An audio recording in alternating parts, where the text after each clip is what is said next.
Hello বন্ধুরা, তো দেখাবো আজকে তোমাদের শাশুড়ি মায়ের হাতের লাল লাল চিলি পনির। তো দেখো 250 গ্রামের মতো পনির রেখে দেওয়া হয়েছে, আর এখানে সব সরঞ্জাম রেডি হয়ে আছে। তো আমি আগেই আদা লঙ্কা রসুন পেস্ট করে রেখে দিয়েছিলাম। তো পনিরগুলো চৌকো চৌকো করে কেটে নিল। তার মধ্যে একটা ডিম, কর্নফ্লাওয়ার, ময়দা আর বেটে রাখা পেস্টটা দিয়ে ভালো করে সবসময় ম্যারিনেট করে নিল।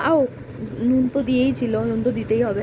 আর দেখো, তো সাদা তেল কড়াইয়ের মধ্যে তেল গরম করতে বসিয়ে দিয়েছে। তো এখন পনিরগুলো ভালো করে লাল লাল করে ভেজে নেবে। তো পনিরগুলো দেখো ভাজা হয়ে গেছে লাল লাল করে।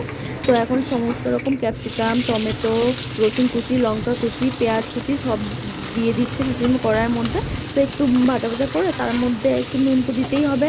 তো তার মধ্যে ওই রেখে দেওয়া পেস্টটা সব দিয়ে দিল। তার মধ্যে chilli sauce, soya sauce, tomato sauce দিয়ে ভালো করে নাড়াচাড়া করছে। ভালো করে নাড়াচাড়া করার পর তার মধ্যে একটু কাশ্মীরি গুঁড়োও দিতে পারো, তোমরা কাশ্মীরি গুঁড়োও দিয়েছো। তো তার মধ্যে ভালো করে নাড়াচাড়া করে তো লাল লাল কালার হয়ে আসবে, পনিরগুলো দিয়ে দিল। তার মধ্যে সামান্য করে একটু জলও দিতে হবে, জল দিয়ে ঢাকা দিয়ে দিয়েছিল।